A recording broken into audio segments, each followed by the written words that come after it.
Alex Hitchens a encore voulu buzzer sur mes traumas. Donc ouais, mes traumas, je parle de VIOL.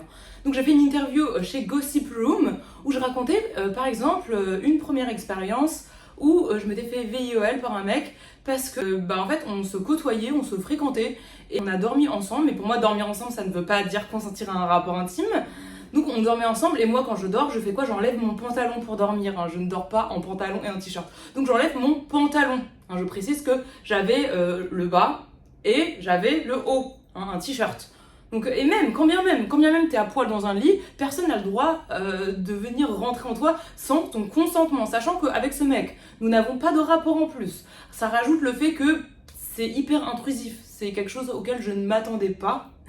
Donc je raconte cette expérience avec tout le courage que j'ai sur Gossip Room et j'ai aussi raconté d'autres anecdotes un peu farfelues, un petit peu insolites, un peu spéciales, mais qui faisaient aussi un peu partie de mes traumatismes sexuels. Cet homme-là, que je fréquentais à l'époque quand j'avais 18 ans, m'avait pénétré du coup sans mon consentement lorsque je m'étais allongée dans ce lit à côté de lui. J'avais enlevé mon jean. C'est pas normal, moi ça m'a surprise. Et toute pénétration commise par surprise est un VOL.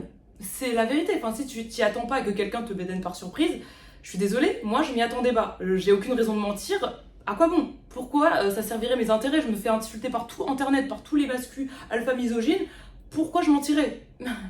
C'est pas du tout dans mon intérêt de mentir. Donc nous avons Alex Hitchens, hein, qui fait encore une vidéo sur moi, hein, parce qu'il en a fait plusieurs des vidéos sur moi. Déjà il en a fait une où il parlait exclusivement de mon trauma avec plusieurs hommes, parce que j'avais raconté une expérience sexuelle que j'avais vécue avec plusieurs hommes.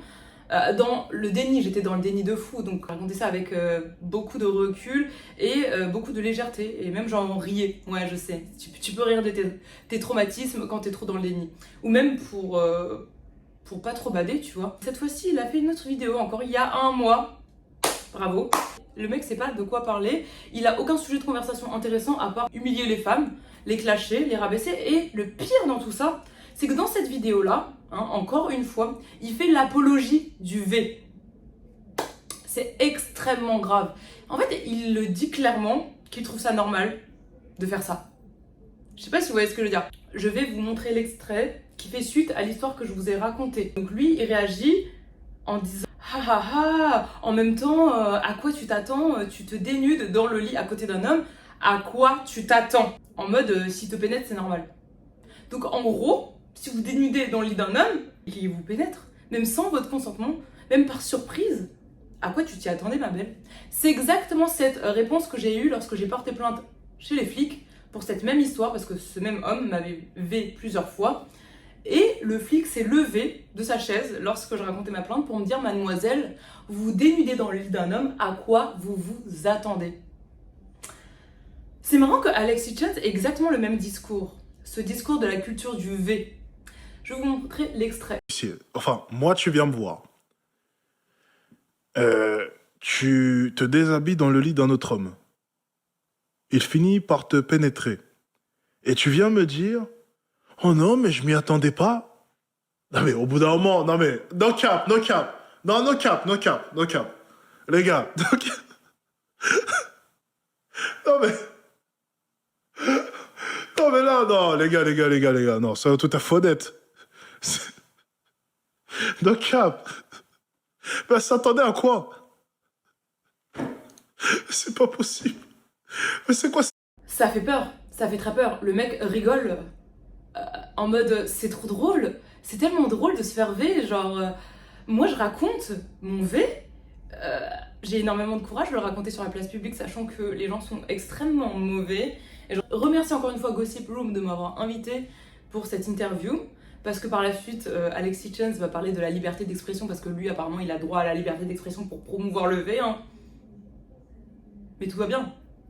Donc lui, il dit en mode décomplexé, tranquille. C'est pour ça que je vous dis, il a un trouble de la personnalité narcissique. C'est pas possible. C'est pas possible de autant pas avoir conscience que c'est grave, les propos qu'il tient. Il est en mode, mais en même temps, elle s'attendait à quoi? Trop marrant, mais on est tous morts de rire. Vraiment, moi, je suis tellement mort de rire, j'étais tellement traumatisée. Cette histoire m'a tellement traumatisée.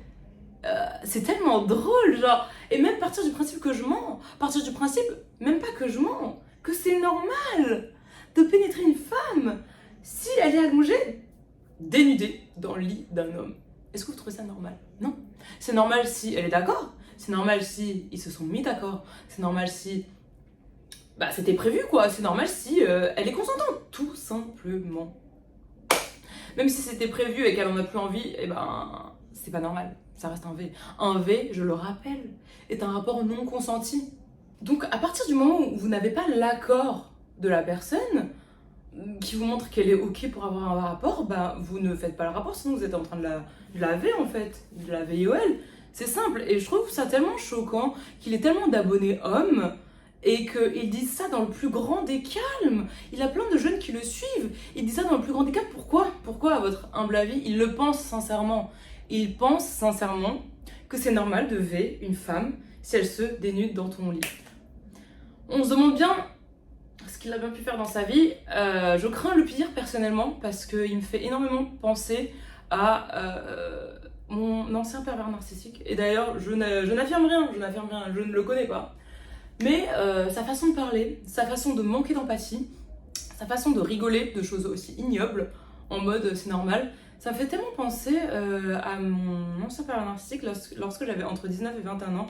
Un mec qui me vait tout le temps. Il me fait donc beaucoup penser à cet ancien narcissique que je côtoyais, qui était beaucoup plus âgé que moi et qui adorait me ver. Et c'est pour ça que je me demande pourquoi Alex Hitchens a une telle fascination pour moi et même pour mes histoires intimes, parce que c'est pas la première fois qu'il fait une vidéo sur mes rapports intimes et sur mon interview avec Gossip Room, c'est bien la deuxième fois qu'il fait une vidéo. Là, celle-là, elle date d'il y a un mois, mais l'autre, elle date d'il y a je sais pas combien de mois.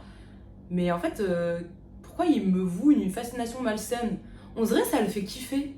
On dirait littéralement il y a une obsession hyper malsaine envers mes traumatismes sexuels, tout simplement. Sinon, il ne ferait pas des focus vidéo aussi souvent sur moi et même sur le même sujet en fait. On dirait qu'il adore parler de ça. Ça le fait kiffer. Déjà de 1, on se demande bien pourquoi.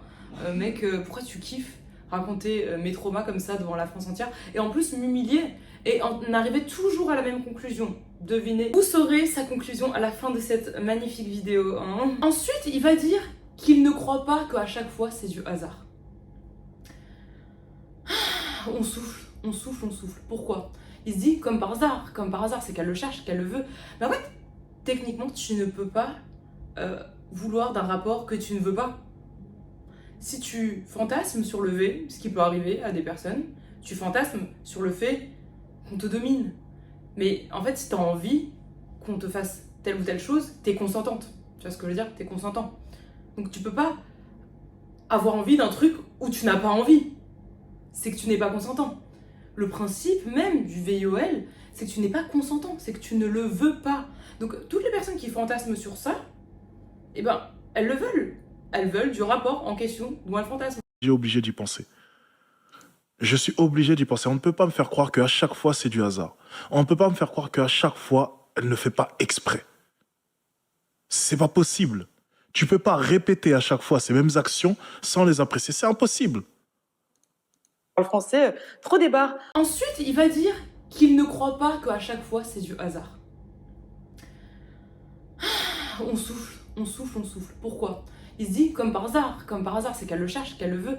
Mais en fait, techniquement, tu ne peux pas vouloir d'un rapport que tu ne veux pas.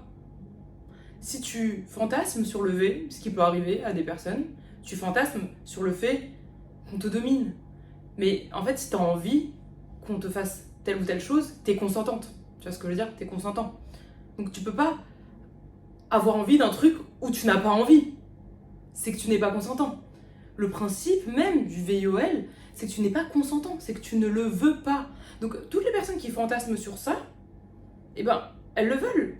Elles veulent du rapport en question dont elles fantasment. Techniquement, il est impossible de vouloir se faire VIOL. Parce que le principe même du VIOL, c'est de ne pas vouloir. Donc si tu le veux, c'est que tu as juste envie d'un truc un peu dominant, un peu kinky. C'est un kink, tu vois. C'est un kink particulier. Donc encore une fois, ça veut pas dire que tu as envie de te faire vraiment V.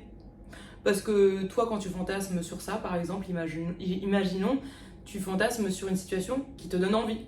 Par exemple, si une situation ne te donne pas du tout envie, arrive et que tu n'as pas du tout envie, tu ne fantasmerais pas sur cette situation. vu que tu n'en as pas envie. Tu vois ce que je veux dire? Donc encore une fois, le mec n'a rien compris, il commence à dire comme par hasard. Comme par hasard, sous-entendu, je le cherche.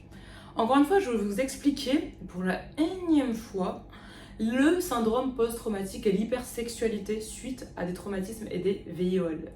Moi, j'ai été dans ça. Et beaucoup de femmes vivent ça, même d'hommes, j'imagine. C'est-à-dire que tu as été VIOL et ensuite tu tombes dans l'hypersexualité pour justement banaliser le fait d'avoir été autant sexualisé.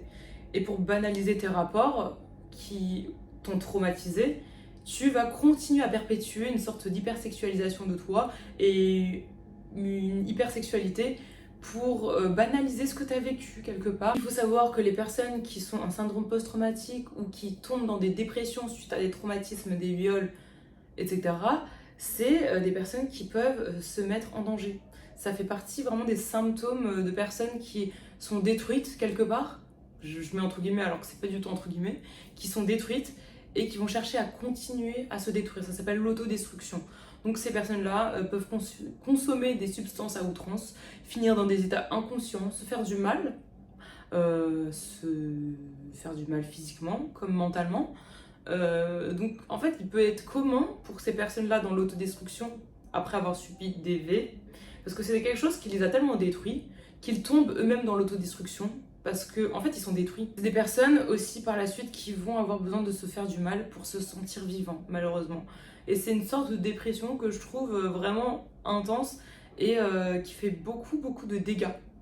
Et moi, j'étais justement dans ce genre de dépression parce que j'avais subi des V de la part des hommes.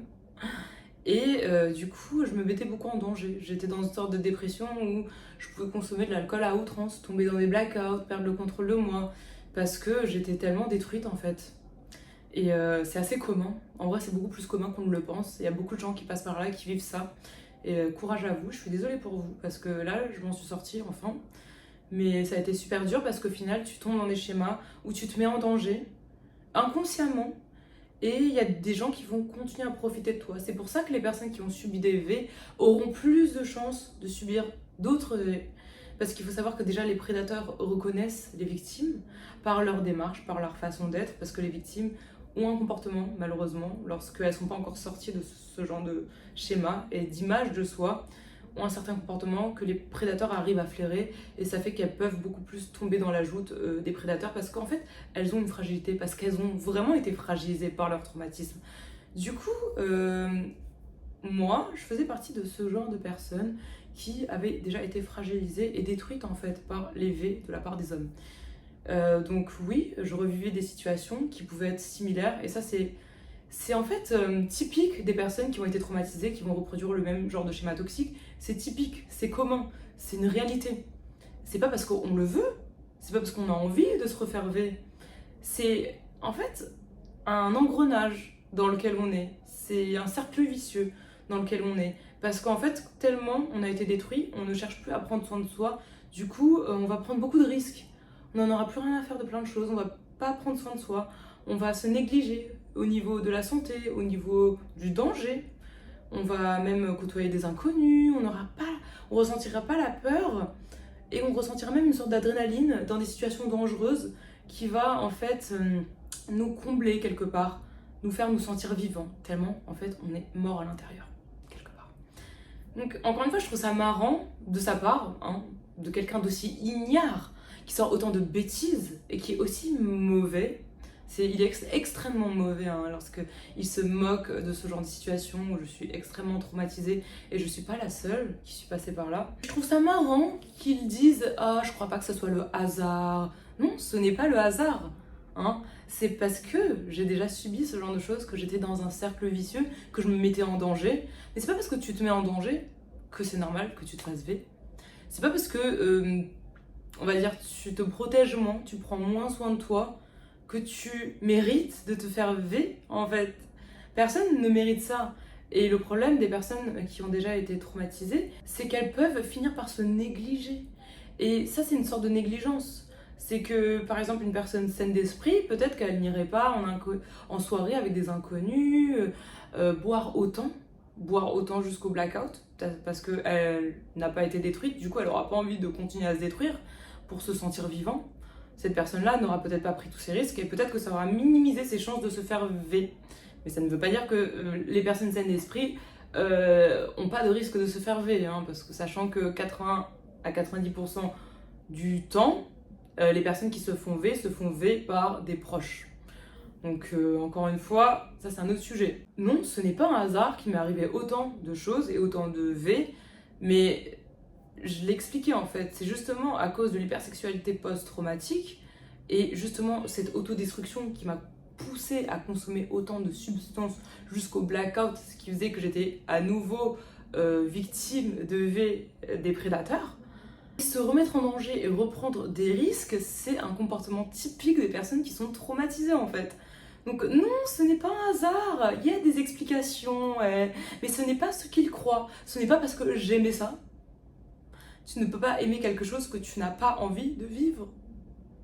Enfin, que tu n'as pas cherché à vivre, surtout lorsque c'est un rapport intime. Ça n'a pas de sens. Je pense surtout, ce qui est très très malsain dans cette histoire, dans ces vidéos d'Alex Hitchens qui force avec moi, qui force à faire passer son message comme quoi j'aime ça, c'est que lui-même, il fantasme sur ça. Lui-même, il a une obsession malsaine sur ça. Et lui, il pense que j'aime ça. Parce que peut-être ça le fait kiffer. Il se persuade de lui-même, il essaie de persuader son audience que les femmes comme moi, qui se sont faites V beaucoup de fois, et qui le disent haut et fort, avec peut-être beaucoup de détachement, peut-être que ça les prête à confusion parce que ils sont un petit peu des brêles en psychologie. Il est en train d'essayer de les convaincre que les femmes comme nous, on aime ça. Pourquoi ? Pour répondre à leurs propres fantasmes. C'est exactement le genre de situation qu'elle aime. Oui, elle est folle. Je dis officiellement oui. C'est le genre de situation qu'elle aime. Regarde sa tête. Regarde son sourire. C'est le genre de situation qu'elle aime. Lorsqu'on ne lui laisse plus le choix. Lorsqu'on ne demande pas son avis. Et lorsqu'on fait simplement. Elle peut essayer autant qu'elle veut de faire tout un tas d'interviews en essayant de parler de VIOL. Je suis désolé, c'est peut-être dur à dire. Mais je pense que cette femme-là, dans la majorité de ces VIOL, parce que j'ai l'impression qu'il y en a eu 400, je pense qu'elle a provoqué les situations. Et c'est des termes qui sont très durs, mais je le pense sincèrement. Liberté d'expression, on en parlait. Enlevons les sujets tabous. Au fond, ça les émoustille probablement parce qu'ils ont ce fantasme-là. Ce fantasme malsain de... Je vous laisse deviner, je ne vais pas non plus trop développer. Hein, je pense que c'est assez évident au bout d'un moment. Sinon, pourquoi insister sur le fait que j'aime ça, que j'aime me faire V, alors que personne ne peut aimer se faire V techniquement. C'est contre-indicatif, comment dire, c'est à contre-courant même de la définition du V.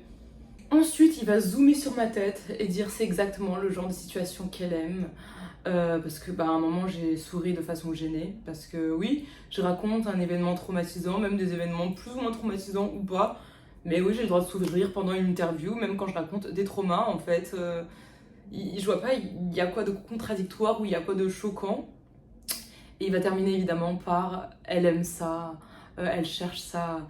Et la façon dont il a de dire que j'aime ça, on dirait que ça le fait kiffer. Elle aime ça, hein, elle aime. Ça correspond à ses propres fantasmes. Il est juste en train de projeter lui-même ses propres fantasmes macabres, sombres et dégueulasses et malsains sur moi. C'est tout. Non ? Moi, je vous le dis, je n'ai pas envie de me faire V. Je n'aime pas me faire V, vu que c'est quelque chose que je n'ai pas envie de vivre. À ne pas confondre avec le fait d'aimer être dominé au lit ou d'aimer quand c'est un peu kinky, ça n'a rien à voir. Ça n'a rien à voir. Se faire V, c'est un traumatisme. C'est quelque chose que t'as pas envie de vivre. Et je pense qu'il fantasme un peu trop sur moi et qu'il a trop une obsession malsaine sur ça. Et je trouve que c'est extrêmement dégueulasse, problématique et dangereux.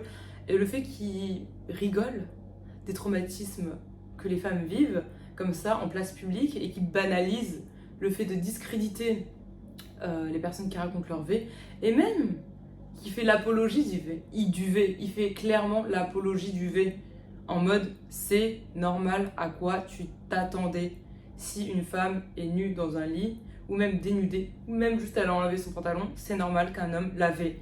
Quel genre de message est en train de faire passer aux plus jeunes hommes, ou même aux plus jeunes femmes? C'est tellement dangereux. Il promouvoit le V. J'ai rien d'autre à dire, c'est la vérité. C'est lui-même, il le fait. Et il a même pas honte, en fait. Il le fait, il pense même pas que c'est un problème parce qu'il trouve ça normal. Il trouve ça normal. C'est-à-dire que lui, tu le mets dans un lit avec une femme. Et si cette femme, elle a enlevé son pantalon comme moi je l'ai fait, donc elle s'est dénudée, il aurait trouvé ça normal de faire ce que moi j'ai subi. Bref. Et ensuite, il ose dire que moi je suis les bas-fonds de la société, que la liberté d'expression, ça devrait pas être accordé à tout le monde. Mais de quoi il parle en fait?